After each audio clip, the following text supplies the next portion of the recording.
A principios del siglo XX, los nazis ascendieron al poder con una postura siniestra. Hoy se sabe que su ideología racista solo pudo ser eclipsada por su ambición del poder. Sin embargo, más allá de las batallas que conocemos, hay más secretos ocultos. Su fuerza élite más cruel, la CSS, planeó más que aquellas conquistas. Organizaron expediciones en todo el mundo con el fin de hallar reliquias importantes y restos olvidados de civilizaciones antiguas, determinados en comprobar una ascendencia mítica. Ahora se revelarán sus secretos y saldrán a la luz sus planes perversos y aventuras descabelladas.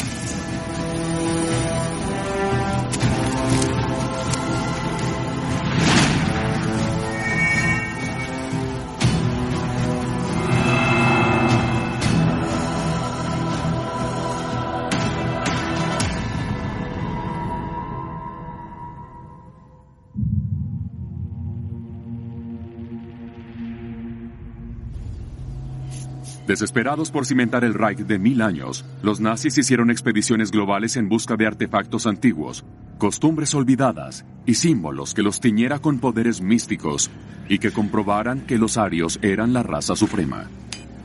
Los nazis fijaron su vista en símbolos rúnicos antiguos, que eran parte de un sistema temprano de escritura germánico y se decía que poseía propiedades extraordinarias. En su búsqueda, viajaron hasta los confines de la Tierra para apropiarse de las runas místicas. Estas poseían los poderes necesarios para asegurar la victoria en la Segunda Guerra Mundial. Buscaban algunos objetos o símbolos de poder. Tenemos evidencia de que los símbolos rúnicos podrían ser usados con propósitos que no entendemos muy bien. Quizás hayan tenido propósitos mágicos o como amuletos para guardarse de la mala suerte y para proferir una especie de hechizo o maldición. La idea de tomar un sistema de escritura y transformarlo en una fuente de magia y adivinación tiene sus raíces en lo que los historiadores romanos de Tácito documentaron sobre los alemanes antiguos, de que ellos usaban runas para la adivinación, clarividencia o como guía. De allí surge la creencia de que las runas tenían una especie de poder espiritual. Para los nazis, la existencia de runas y tierras distantes es evidencia de un glorioso pasado germánico mitológico. Creo que lo que se sabía del sistema de escritura rúnica desapareció muy temprano en el periodo medieval, porque el alfabeto latín era un poco más fácil de escribir y tenía una mejor correspondencia entre su sonido y escritura. Las runas o símbolos rúnicos vivieron un renacimiento de interés a finales del siglo XIX, cuando pensadores de la era romántica, los mismos que quisieron recuperar la civilización germánica precristiana, creyeron que al buscar las runas góticas y celtas por toda Europa conseguirían lo mismo si las descifraban. En ese momento, en la Alemania nazi y en Austria, surge este giro racial, en el que se suponía que el alfabeto rúnico fuera un alfabeto alemán. Antes de la era del cristianismo, se supone que era únicamente alemán y así, se incorpora en varios de estos grupos. Así la gente no solo profesa cierta creencia en la magia, sino que también solidifican esa idea de supremacía racial y legado racial. Los nazis enviaron equipos de arqueólogos por toda Europa y el Medio Oriente con el objetivo de encontrar runas que despertaran a Alemania y restauraran su grandeza. Alemania se unifica en 1871, pero antes de esa unificación lo que se tiene viene del medioevo, cientos de principados diferentes, y sigue así hasta la época de Napoleón, al cual se le acredita haber unido esas regiones alemanas. A pesar de que aún hay muchas regiones con sus propias culturas, los bávaros son un grupo diferente al de la gente de Berlín. Pero cuando ellos se unen en 1871, existe un intento de encontrar algo que pueda unir un pasado común con todas las regiones de Alemania. El poder de las runas no tiene solo propiedades mágicas, sino también el poder de unir a todos los alemanes con esa historia en común. Pero este sueño nazi de un pasado alemán glorioso sería una pesadilla agobiante para millones. Las runas iban a ser un pilar para construir una religión post-cristiana, post-judía y post-germánica. Sería el alfabeto como si fuera parte de una religión nazi. Prominentes pensadores alemanes buscaron dichas runas, también viejas sagas nórdicas y antiguos cuentos de hadas como las bases para unir a los alemanes. Se le llamó nación.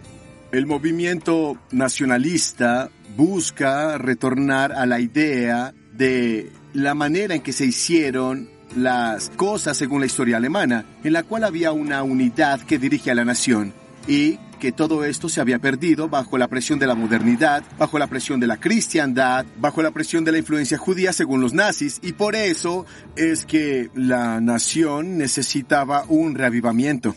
La búsqueda de una cultura universal alemana dio un giro inusual. En el siglo XIX, hubo un estallido de interés sobre lo oculto y lo místico. Uno de los personajes más influyentes en el mundo de habla alemana era Guido von List. Guido von List es austriaco, nacido en una familia de clase de un poco medio alta. Se convierte en un periodista, siendo criado en una Austria posalemana. Luego hace parte de los favores de varios grupos nacionalistas, que quieren ver sin duda a Austria como parte de Alemania. En 1906, List creó una serie de 18 runas llamadas las runas Armanen. List se vuelve famoso por la publicación de las runas Armanen, que cuenta con 18 símbolos rúnicos. Afirmaban que fueron herederos por un grupo de reyes sacerdotes que adoraban a Wotan, el dios del sol, el cual cayó en desgracia del cristianismo. Dichas runas fueron ocultas y, por último, desaparecidas de la faz de la cristiandad. La idea del wotanismo de von List era tratar de recrear este concepto de una civilización germánica que existió hace mucho tiempo, con la idea de que debía existir otra vez. El trabajo de List influenciaría extremadamente a otro ocultista austriaco, Lanz von Liebenfels.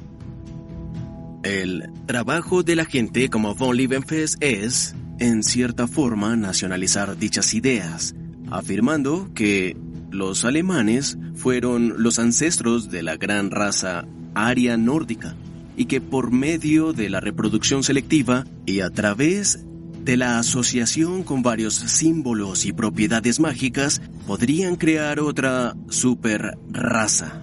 Lanz von Liebenfels fue desde el inicio un racista. Liebenfels compartió sus ideas con las masas, produciendo una revista infame conocida como Ostara. Ostara es una publicación austriaca hecha para el público de habla alemana. Es significativo porque ya sabemos que los nazis más prominentes, en especial el propio Führer, estuvieron expuestos a estas ideas de Ostara. En la década de 1920, las ideas que mostraban las páginas del Ostara hicieron nido en un nuevo partido político, el Partido Nacional Socialista de los Trabajadores Alemanes, también conocido como los nazis. Los nazis encontraron en Ostara y otras publicaciones de ocultismo la justificación espiritual para sus doctrinas homicidas. Uno de los más fuertes partidarios de estas ideas ocultistas era una estrella ascendente en el partido nazi, Heinrich Himmler. La curiosidad de Himmler hacia las runas se basa en la idea de que puede conseguir poder a través de las mismas. Estas runas de alguna manera pueden dar ventaja a ciertas habilidades que quizás ellos invoquen. Así que, una de las runas, Tyr, el dios de la guerra, fue usada con frecuencia dentro de las escuadras de protección, porque Himmler creía que esta runa les podría dar el poder absoluto como guerreros. Los nazis eligieron la esvástica como su logo, así como hay muchos otros grupos que usaron la esvástica. Varios teósofos creían que la esvástica era un símbolo rúnico o que tenía propiedades mágicas. En 1936, los nazis tenían casi el control absoluto de la sociedad alemana, con las escuadras de protección como sus encargados despiadados. Así Himmler usaría su oficina como líder de las escuadras para encontrar esa verdad que probara sus teorías. Himmler encontró en el Ahnenerbe, que significa la herencia ancestral, como rama de investigación de las escuadras de protección para comprobar algunas de esas ideas que vagan en varios círculos de lo oculto y lo místico. El Ahnenerbe era un comité de expertos pseudoacadémicos de las escuadras de protección dedicado a promover las doctrinas raciales del partido nazi. Querían demostrar por medio de la arqueología y otras disciplinas que los alemanes modernos descendían de una raza aria superior, en términos biológicos, a otros grupos raciales. Himmler quería que tuviera fundamentos verdaderos en las universidades y la comunidad académica. Perseguía una escolaridad únicamente alemana, ciencia únicamente alemana, una que comprobara sus creencias ideológicas. Su líder inicial es un hombre llamado Hermann Wirth. Él era un pseudoetnólogo y pseudoarqueólogo. La primera expedición a Nineveh fue hacia Vaussia, Suecia. Allí hicieron un descubrimiento que pondría a volar la imaginación de Himmler. El propósito de esas expediciones a Vaussia se fundamentaba en conseguir esa pictografía temprana y así conseguir la cuna de la raza aria. La expedición a Nineveh encontró una abundancia de tallados antiguos en piedra. El equipo creía que estos petroglifos pertenecían a una lengua germánica antigua, la clave para tener acceso al glorioso pasado de la raza aria. También creían que esas pictografías proyectaban la historia de los inicios de la población aria dentro de esa área de Suecia y alimentando así la propaganda de los inicios de esta raza perfecta. Es parte del plan comprobar la existencia de una raza suprema que vivió en la región báltica de Escandinavia. Allí también hay runas y no fueron escritos por alemanes o que tengan un significado en particular. Fueron muy discutidas por los expertos en el área fuera de Alemania. Fue diseñado para el consumo de alemanes que ignoraban la verdad y no estaban interesados en los hechos. Mientras los nazis creían que las marcas halladas en Vaussia eran evidencia de una lengua rúnica antigua, la realidad era mucho más distinta. Pero si presentas la idea de que las runas, las cuales son quizá los registros alfabéticos más recientes encontrados en Europa, son las más antiguas, entonces puedes trazar semejanzas por medio de los otros alfabetos, y si afirmas que las runas fueron el alfabeto original y todo lo demás es una imitación, la historia es percibida de la peor manera. No se trata de precisión, a nadie le importan los hechos. Se trata de asumir que antes existía una gran Alemania y había gente lista para defenderla, gente con credenciales y reputación. ¿Qué es lo que los nazis quieren? Según los Ahnenerbe, estas eran protorrunas que escondían lugares secretos profundos y mágicos del pasado. Pero en realidad, eran hermosos petroglifos de una cultura de la era dorada que vivió en la región hace miles de años. A pesar de estos hechos, los nazis creyeron que los hallazgos de Vaussia desatarían poderes místicos antiguos que estaban perdidos en el tiempo. Pero no a todos los entusiasmaban los hallazgos de la expedición.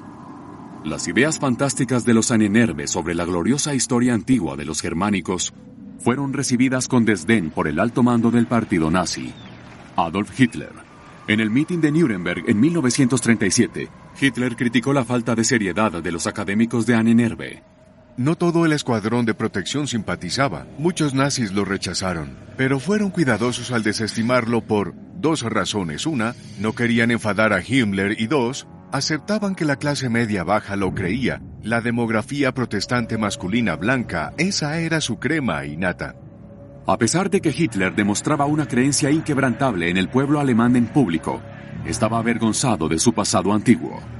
Con frecuencia se lamentaba en privado de que mientras los griegos construían el Acrópolis, los alemanes antiguos hacían accesorios de piedra y barro. Hitler también tenía otra preocupación, una política. Le preocupaban todas esas ideas que desestabilizaban el delicado balance político entre su estado nazi en ascenso y las iglesias cristianas. Hitler fue mucho más que un político. Él sabía que necesitaba trabajar con la iglesia si quería controlar Europa. Las pretensiones de Himmler y sus grandes proyectos no eran realistas. Hubieran creado una grieta en el medio porque si analizamos lo que Himmler expone, básicamente desecha el uso del cristianismo. Pero una parte importante de la población alemana era cristiana. Mientras Hitler quería desligarse eventualmente del cristianismo, notó que era muy pronto y que las iglesias aún eran muy poderosas en la sociedad alemana. Mientras el reproche de su ídolo acechaba, Himmler estaba dispuesto a demostrar su punto de vista. Himmler tendría que ser muy cauteloso para no tener que sobrepasar sus límites y bajo ninguna circunstancia quería desafiar a su líder. Así que lo mantendría en secreto, es decir, que no lo discutiría de forma tan abierta a menos que Hitler quisiera. Himmler estaba dispuesto a demostrar su teoría de que los germánicos tenían una historia perdida y gloriosa. Para llevarlo a cabo necesitaba intensificar el Ahnenerbe. Himmler reorganizó el liderazgo y puso al Dr. Walter Bust como líder de la organización. Himmler sabía que ahora tenía que involucrar a personas que no fueran objeto de ridículo en la comunidad académica. Bust era indólogo, se especializaba en literatura sánscrita antigua. Académicos respetables dieron más credibilidad a los así llamados proyectos académicos o intelectuales de Ahnenerbe. Sabemos que la suposición de que todas esas creencias racistas, xenofóbicas y antisemitas era cierta. Esa era la premisa básica de lo que ellos estaban haciendo. A pesar de eso, podían participar en intercambios académicos con eruditos de todo el mundo, aptitud que Hermann Wirth no tenía. Bust era un organizador y administrador aplicado y asumió su nuevo cargo con fervor. El Ahnenerbe necesitaba más académicos serios como Bust. Académicos como Franz Altheim.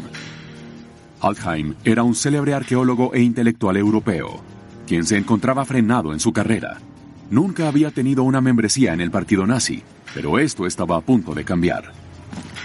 Ser miembro de los nazis o tener lazos nazis a menudo ofrecía cierto matrimonio por conveniencia. Especialmente desde que los nazis tomaron el poder, la membresía con el partido nazi o una afiliación cercana con el partido nazi era igual a oportunidades. El Ahnenerbe tiene una carrera muy plagada por la tensión entre aquellos que son serios, que buscan aplicar estudios verdaderos y que buscan la forma de comprobar cierto sinsentido fantástico. En este valle montañoso al pie de los Alpes italianos se encuentra Val Camonica, un lugar donde los arqueólogos encontraron marcas antiguas. Franz Altheim fue enviado allí para estudiar dichas marcas. En Val Camonica, Franz Altheim viaja hacia la cueva donde fueron halladas estas marcas. Después de haber analizado dichos símbolos, llega a la conclusión de que estos se trataban de runas y que podían ser una evidencia de antiguos asentamientos nórdicos germánicos en Italia. Los jeroglíficos del Val Camonica fueron hechos durante el periodo neolítico y datan entre 5500 y 3300 a.C. Estos pudieron haber sido más antiguos que los jeroglíficos hallados en Bohusia, Suecia, los cuales fueron hechos durante la era de bronce, entre el 1800 al 500 a.C. Sin embargo, Altheim data de forma incorrecta los glifos de Val Camonica, para que sean más recientes que los glifos hallados en Suecia. Este error permite contemplar la idea de que los alemanes de la era de bronce y los nórdicos migraron del norte al sur. El esfuerzo de Altemis en crear conexiones entre glifos sin ninguna relación entre sí en el norte y sur de Europa tenía que ser, por su parte, un esfuerzo en ganarse el favor de Himmler. Es imposible que ellos incluso creyeran que los hallazgos formaban parte de la misma civilización indoaria y que era un ejemplo de cómo la ideología sobrepasaba a la ciencia. El Ahnenerbe no era un lugar donde eres libre de pensar lo que quisieras o de decir no logré descubrir nada. Ellos querían resultados. Así que si el arte de la era de bronce podía hacerse parecer como runas o podía presentarse como runas, ¿por qué no? Con la ayuda de su asistente y amante, Erika Trautmann, Altheim documenta estos nuevos hallazgos. Erika Trautmann no era la típica asistente académica. Esta artista y fotógrafa provenía de una rica familia bávara y tenía fuertes lazos con el partido nazi y el propio Hermann Göring. Göring había sido un miembro crucial del partido nazi por haber ayudado en la creación de la Gestapo y por ser comandante en jefe de las fuerzas aéreas alemanas, el Luftwaffe. La influencia de Trautmann comienza a desviar los puntos de vista de lo que estos glifos representaban entonces. Trautmann entendió la importancia de los glifos en Val Camonica y cuán importantes eran para el Ahnenerbe. Si los sabían usar, estos símbolos podían cambiar de forma drástica su carrera y la de Altheim. Con la ayuda de Trautmann, Altheim escribe sobre los hallazgos en Val Camonica a la oficina del Ahnenerbe. Este reporte afirma que los glifos de Val Camonica y Bohusia forman parte del mismo lenguaje rúnico antiguo. Lo que hallaron fue interpretado de una forma tan particular que se adaptara a la causa. No quiere decir que ellos no eran competentes. La mayoría de ellos estaban comprometidos desde el principio. Para Bust y el Ahnenerbe, este es un hallazgo explosivo, la evidencia de que los alemanes estuvieron en Italia mucho antes de lo que se pensaba anteriormente. Esto significaba para el Ahnenerbe que los antiguos germánicos habían migrado de Suecia a Italia y fueron parte del Imperio Romano. Así los antiguos romanos eran de hecho germánicos. Los glifos de Val Camonica fueron usados por los nazis para promover la idea de que los arios crearon las gloriosas civilizaciones antiguas. Los hechos tangibles no importan. El Ahnenerbe cree que tiene la evidencia para ajustarse a su narrativa. Alfheim y Trautmann planificaron una expedición a través de Europa del Este y el Medio Oriente con el propósito de comprobar que los germánicos, nórdicos y romanos estaban bloqueados en una lucha contra el este semítico. La lucha contra los semitas o la lucha contra los judíos, el pueblo semita es una lucha constante. Ellos son un enemigo histórico de Alemania. Esta es la idea que trata de ser forzada para que la gente considere el antisemitismo de forma más seria. No hay forma de ser antisemita casual en la Alemania nazi. Alfheim creía que las antiguas guerras romanas de conquista eran guerras entre los pueblos ariogermánicos y el pueblo semita del este. Para la comunidad académica, alinear el pasado antiguo y compararlo con la situación política de este momento era una investigación académica mediocre, pero era bueno para la carrera de Alfheim. Vieron una oportunidad de ganar dinero y viajar para probar sus teorías y lo hicieron dispuestos en representación de la Ahnenerbe. Alfheim y Trautmann deben encargarse de otro problema común entre los académicos, conseguir financiamiento. Si buscabas financiamiento en ese entonces, Himmler era el contacto perfecto, especialmente si podías atribuir tu proyecto de investigación para contribuir de alguna forma a la búsqueda de Himmler de una nueva religión. Era perfecto.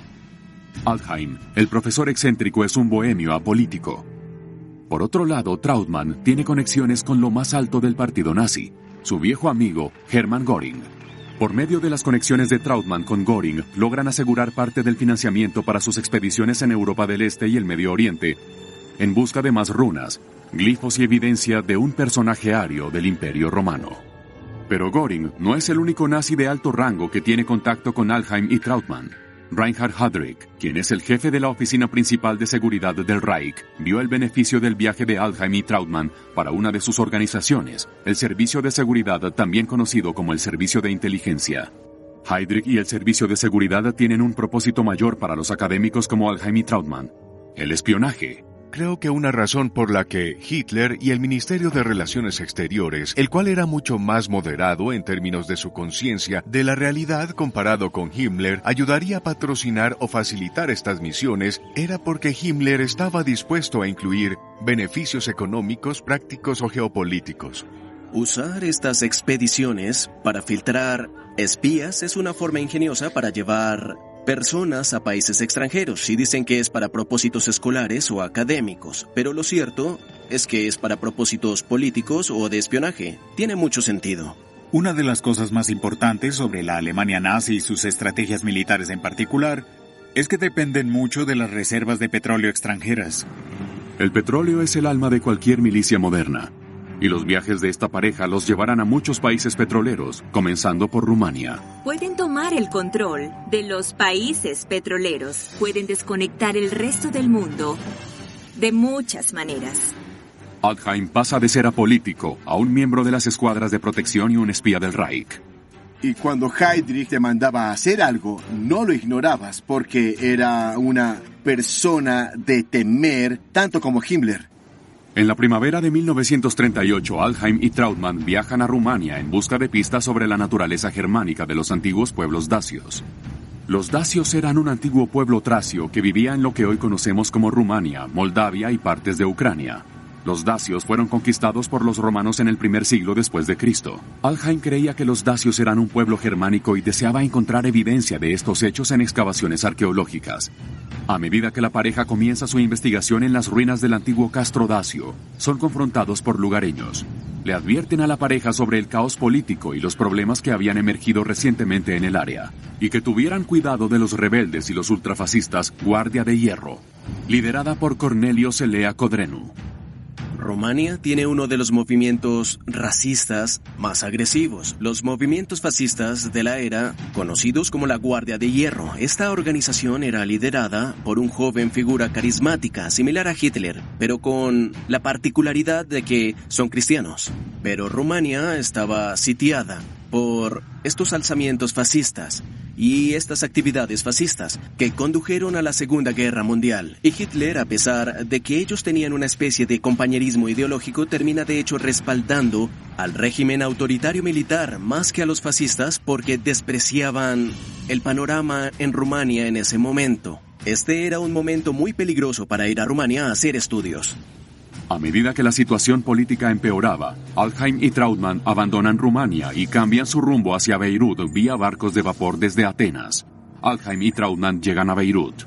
Luego la pareja planifica su siguiente paso, viajar a la Siria controlada por los franceses para estudiar las runas antiguas en busca de pruebas de un imperio romano germánico.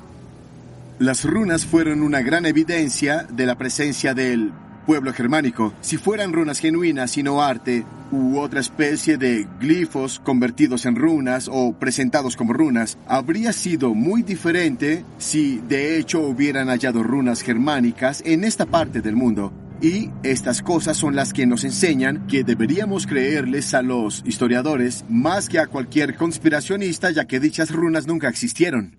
Los simpatizantes nazis hicieron posible que Altheim y Trautmann llegaran a Damasco, la antigua capital de Siria. Se creía que las regiones alrededor de Siria y Damasco eran la cuna de la civilización, así que si estabas buscando pruebas de que tu herencia ancestral data desde el verdadero inicio de la civilización, este es el mejor lugar para empezar. Damasco es una de las ciudades más antiguas continuamente habitadas en el mundo. Fue fundada hace 4.000 años aproximadamente. Ha visto el crecimiento y caída de algunas de las civilizaciones más grandes, incluyendo los babilonios, asirios, persas, griegos y romanos. Se cree que cuando llegaron a Damasco, tenían la certeza de que destaparían todas esas capas del tiempo y encontrar el origen de las runas. Tan pronto llegan a Damasco, las autoridades francesas comienzan a seguir a Altheim y Trautmann. Los franceses tenían una buena razón para estar alerta de ellos. Las relaciones entre Francia y Alemania se estaban intensificando en 1938. 2 años antes, la milicia alemana se había asentado en Renania. Después de la Primera Guerra Mundial, Renania había sido una zona desmilitarizada de la frontera entre Alemania y Francia. Hitler, al movilizar sus tropas a esta área, estaba violando directamente el Tratado de Versalles y ponía en alerta roja a Francia en caso de futuros actos de agresión. 1938 es quizá uno de los años más tensos en Europa. Esto viene después de la crisis abisinia, cuando los italianos ya habían esparcido un potencial conflicto global, ya había temores de otra guerra. Y si estabas haciendo planes, especialmente internacionales, muchos eran cancelados en ese momento, ya que había muchas piezas en movimiento y lo hacían muy rápido. 2 arqueólogos alemanes hurgando era exactamente el tipo de cosas por las que las autoridades francesas estarían sumamente alertas. Altheim y Trautmann deciden abandonar Siria bajo control francés y se dirigen al Estado independiente de Irak. La pareja logra pasar por alto a los oficiales y el tren abandona Damasco con destino a Bagdad. En el tren logran hacer una lista de los lugares antiguos que desean visitar: Ctesifonte, Babilonia, Asur, Hatra y Palmira. Tienen la esperanza de encontrar allí runas que comprueben de una vez por todas su teoría de que Roma tenía raíces ario-germánicas y que estaban en conflicto con los pueblos del este. Existe otro propósito siniestro para esta expedición. Para la Alemania nazi, cualquier símbolo de la cultura germánica antigua en otras tierras sentaría las bases para controlar ese territorio.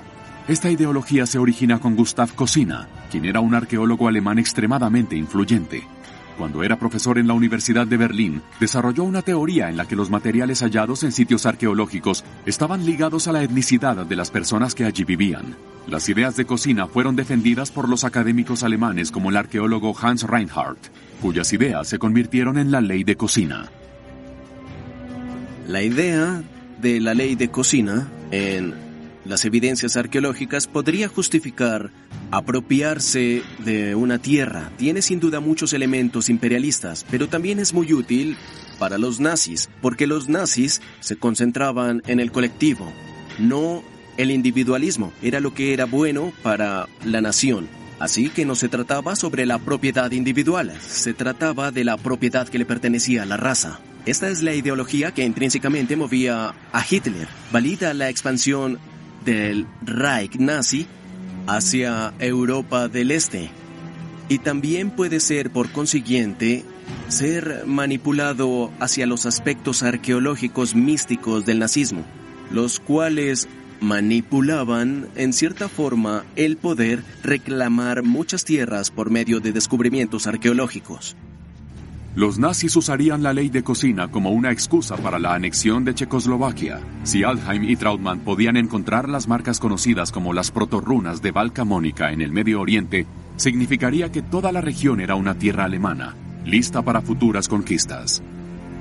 Ellos trataron muy bien de hacer que todo encajara de una forma muy trascendental. Estaban buscando culturas que tuviesen escritura o la habilidad de escribir. Por consiguiente, si se tiene la habilidad de escribir, seguro que hay una conexión con la raza aria y con todo su pueblo. Cuando Altheim y Trautmann llegaron a la antigua ciudad de Bagdad, consiguieron apoyo para su expedición. Contactaron a los poderosos simpatizantes nazis en Irak y se reunieron con el enviado de Alemania en Bagdad, el Dr. Fritz Grova. Grova no era solo un simpatizante nazi, él era de hecho un nazi. Él mismo se encargó de emigrar al Medio Oriente. Parecía un lugar muy raro. Sin embargo, desde una perspectiva más amplia, nos damos cuenta de que los nazis estaban contemplando a los países petroleros y Bagdad era un lugar perfecto para poder empezar. Con la ayuda de Grova, Altheim y Trautmann se encuentran ahora camino a Sur para ver si pueden conseguir información sobre oleoductos.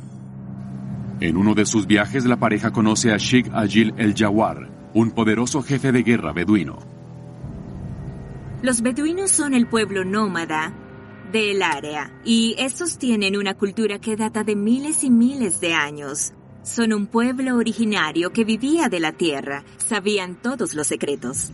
El Sheikh es un líder beduino poderoso que está buscando apoyo alemán para una revuelta contra los poderes coloniales. También se dieron cuenta que todos los lugareños beduinos sabían exactamente dónde estaban los oleoductos. Era la información precisa que Heydrich y el servicio de inteligencia estaban buscando.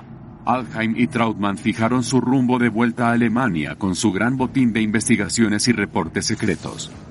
El servicio de inteligencia estaba muy feliz con el trabajo de Altheim y Trautmann. Estaban muy entusiasmados con las potenciales alianzas con los beduinos y la información de los oleoductos.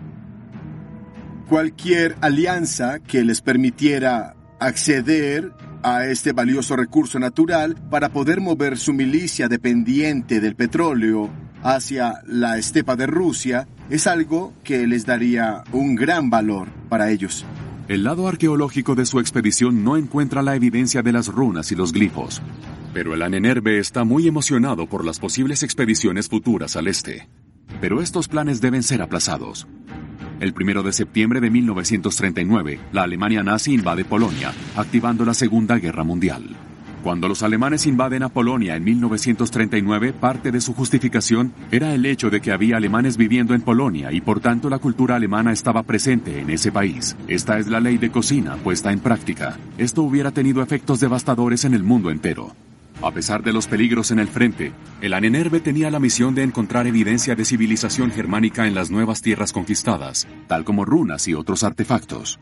Hasta cierto grado, esta es una especie de batalla campal para apoderarse de cualquier artefacto cultural posible de los sitios de interés, y luego tratar de violentarlos y crear una narrativa que no tiene ningún tipo de base o ninguna evidencia razonable que sostenga las ideas sobre los pueblos germánicos que datan de la antigüedad o la supremacía de la raza aria. Depende del punto de vista de cada uno. Para llevar a cabo esa misión, eligen a una estrella en ascenso del mundo académico alemán, el arqueólogo Herbert Jankuhn. Jankuhn era uno de los líderes arqueológicos que trabajaba con el Ahnenerbe. Estos arqueólogos viajarían para encontrar evidencia en áreas del Paleolítico de algo de la civilización germánica. Jankuhn era aplicado en ello. También buscaron artefactos como puntas de lanza, otros tipos de armas y armaduras, pero entre la evidencia que buscaban estaban los alfabetos rúnicos.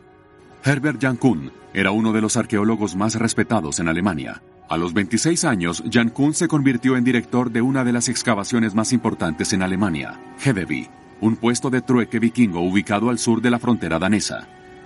Las piedras de Hedeby eran 4 largas piedras rúnicas halladas en Hedeby en el siglo XIX. Piedras como estas detonaron la imaginación nazi. Jankuhn quería encontrar más reliquias del pasado como estas piedras para probar la existencia de un vasto imperio nórdico de historia antigua. Los nazis querían enlazar a los alemanes con sus nuevas tierras conquistadas. La ley de cocina, la cual permitía apropiarse de las tierras donde se hubiera hallado evidencia de antiguos pueblos germánicos, sería puesta en práctica en todo el este de Europa y la Unión Soviética. Pero el Ahnenerbe necesitaba encontrar evidencia para ayudar a la causa nazi. Los académicos alemanes creían que los antiguos góticos eran el eslabón que les hacía falta. Los góticos tenían un lugar en la mitología y cultura popular alemana en ese momento, precisamente porque existían aquellos que saquearon Roma y derrotaron al Imperio Romano. Así que si crees en esas teorías cíclicas de la historia, los góticos fueron aquellos que desmantelaron la civilización romana una vez se había corrompido y proclamaran su gran nueva era en la historia. En 1942, el ejército alemán estaba tratando cada vez más de tomar la región de Crimea en la Unión Soviética. Muchos académicos alemanes de la época creían que esa región era la patria de un antiguo imperio alemán. El este de Europa es la prioridad ideológica de Hitler. A él le parece que Alemania, si llega a sobrevivir y reinar de forma suprema, tiene que expandirse hacia las tierras del este, hacia Polonia, hacia la Unión Soviética. Esta es una idea que siempre tenía presente aun cuando estaba invadiendo Francia, aun cuando trataba de atacar Bretaña. Él creía que el destino de Alemania estaba en el este de Europa y que ese lugar se encontraba actualmente en posesión del racialmente inferior pueblo eslavo. Así que cualquier lugar que perteneciera a Crimea es de hecho un lugar con herencia alemana, quizá incluso una de las patrias de la gran civilización ario-alemana. Esto no solo se ajusta a las ideologías del Führer, sino a lo que viene después, por supuesto, que se trata de la guerra de exterminio que tiene lugar en Rusia. Siempre debemos volver a la idea de quiénes eran los nazis. Eran un grupo de dementes, movidos por su ideología. A Himmler no le importaban los hechos. Él vio Crimea como la tierra perfecta para que sus planes desquiciados brotaran. Con su clima templado y soleado, Himmler creyó que Crimea sería el lugar perfecto para un asentamiento alemán. Hitler incluso pensó que los climas más cálidos eran más agradables para los arios. Hitler dijo una vez sobre Roma y Grecia que el espíritu germánico había hallado el primer terreno favorable para ser fructífero. Himmler quería convertir a gran parte de Europa del Este en un estado feudal de las escuadras de protección, y como él creía que Crimea fue en algún momento una tierra germánica, esta región sería perfecta para el reasentamiento alemán, pero primero necesitaba evidencia para fundamentar lo que afirmaba. En el verano de 1942, Himmler envió a Jan Kuhn y a 2 colegas a la región del Mar Negro a buscar los tesoros de los góticos. Estos no son argumentos de algún académico ni expresiones académicas. Solo se trata del engrandecimiento alemán. Himmler consideraba que su trabajo era de importancia primordial, así que le pidió a Jan Kuhn que le enviaran los reportes directamente a él. Al mismo tiempo, le ordenan a Jan Kuhn viajar al frente del este para hallar evidencia rúnica y tesoros góticos. Todo el esfuerzo era indirecto. Ellos ya sabían lo que debían encontrar y lo que encontraran sería interpretado con esos lineamientos y presentados como corresponde. Jan Kuhn le dice a su equipo que empaquen ligero y lleven un casco de acero. Se dirigen al frente este. Su misión, encontrar reliquias y evidencias del antiguo imperio gótico Crimea. Como protección, este equipo arqueológico va junto a la 5ª división de la Panzer de las escuadras de protección. Sumergidos en el corazón de la guerra, Herbert Jan Kuhn y su equipo estaban buscando evidencia de un antiguo imperio gótico que tuviera como base a Crimea. Mucha de la especulación sobre este imperio gótico fue provocada por los hallazgos de lo que ellos llamaban la corona gótica de Crimea. Esta corona con incrustaciones de joyas fue hallada en un cementerio antiguo cerca de Kerch y fue puesta en exhibición en un museo de Berlín. El equipo de Jan Kuhn se encontraba cerca de Kerch, donde esperaba encontrar el tesoro gótico mítico. Él descubrió que los oficiales de las escuadras sospechaban que el Museo Maikop podría ser el lugar de artefactos góticos. Caminaron arduamente por medio de la zona de guerra para llegar a sitios góticos importantes antes de que la Armada Roja de Rusia se llevara los artefactos o que la guerra los destruyera. Los nazis llegan a abominar a la Armada Roja. Entre la búsqueda del tesoro nazi y la misma guerra, se convierte en una guerra por la historia enredada en el centro de la guerra. Pero debido a la lucha pesada en el frente, es imposible para el equipo proseguir con su misión. Jan Kuhn se encuentra con el líder de la división Viking, Gruppenführer Felix Steiner. Steiner estaba en el medio de una guerra. Para él, Jan Kuhn era una distracción. pero Jankuhn tenía un as bajo la manga. Fue enviado a la misión por el mismo Himmler. Steiner accedió eventualmente, pero le advirtió a Jankuhn sobre los peligros del frente, advertencias que ignoró. De esta forma, Jankuhn y su equipo siguieron a la separación de la 5ª División Panzer mientras se dirigían hacia Maikop. En medio de las calles llenas de guerra de Maikop, Jankuhn y su equipo encuentran el museo. Una vez dentro, agradecen que los artefactos se encontraban todavía allí e intactos. Una vez que él está dentro de los museos, comienza a notar que muchas cosas no tienen verdadera relación entre ellos. Comienza a ver artefactos griegos, fenicios y de todas aquellas culturas mediterráneas que se encuentran exhibidas en el museo ahora. Esto en Crimea tiene mucho sentido, es algo en lo que la gente pondría su interés y es algo diferente de sus propios artefactos. Y aunque ellos no hayan encontrado lo que estaban buscando, de igual manera confiscarían todos esos artefactos y los llevarían consigo. Jankuhn cree estar cerca de descubrir los artefactos góticos y quiere hacer énfasis en ello. Su equipo descubre que existe la posibilidad de que los tesoros góticos que buscaban estaban resguardados en una unidad médica cercana. Fueron con rapidez a la unidad en búsqueda del tesoro. Al haber recibido un camión militar para su equipo, avanzaron a través de la zona campestre bombardeada rumbo a la intersección ferroviaria del pueblo de Armavir, donde esperaban hallar los tesoros que buscaban. Pero si nos preguntamos, ¿por qué estaría ahí? Ese no parece ser un lugar donde alguien resguardaría tesoros góticos. Pero debemos recordar que en ese entonces los museos empacaban artefactos muy valiosos y los guardaban en lugares donde se creía que estaban seguros. Así que dentro de esta unidad médica, quizás podría haber un área que ellos creían que los nazis no iban a saquear. A medida que Jankuhn y su equipo llegaban a la unidad médica, se horrorizaban al descubrir que todo el lugar había sido reducido a escombros por los recientes ataques en el área. A pesar de este contratiempo, Jankuhn estaba obsesionado por hallar pruebas del tesoro gótico y continúa su búsqueda en el peligroso frente del este. Sus planes de futuros trabajos arqueológicos se vieron truncados después de que hubo un incremento en el ataque de los partidarios rusos en el área. La situación se tornó muy peligrosa para continuar su trabajo, así que pasó el resto de la guerra aunando al 5º Escuadrón Panzer de Protección como oficial de inteligencia. Y a medida que los esfuerzos de guerra de los nazis comenzaron a derrumbarse, Jankuhn y el 5º Escuadrón se retiró cada vez más hacia el oeste. El 30 de abril de 1945, a medida que la Armada Roja atacaba Berlín, Adolf Hitler se suicida. Casi un mes después de ser capturado, el jefe de las criminales escuadras de protección, Heinrich Himmler, también se suicida. Jankuhn y el resto de la 5ª División Panzer se rindieron ante las fuerzas americanas en Baviera en 1945. Creo que ellos fueron arqueólogos serios que hicieron un pacto con el diablo, y cuando haces un pacto con el diablo, tienes que seguir sus reglas.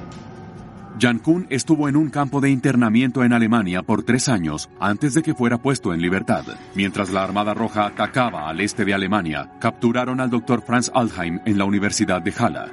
Altheim logró persuadir su posibilidad de recibir una bala de la Armada Roja al mentir sobre su tiempo en las escuadras de protección. Logra regresar al oeste de Alemania, donde se reintegra a la sociedad académica alemana. Después de la guerra, Altheim se convirtió en un respetado académico en el oeste de Alemania, enseñando en la famosa Universidad Libre de Berlín. También se separó de Trautmann. Nunca volvieron a decir una palabra sobre su trabajo para la escuadra de protección. Después de haber sido liberado, Jankuhn fue evadido por la Academia Alemana. Trabajó duro en las runas vikingas hasta que finalmente le permitieron enseñar de nuevo en la Universidad de Gotemburgo.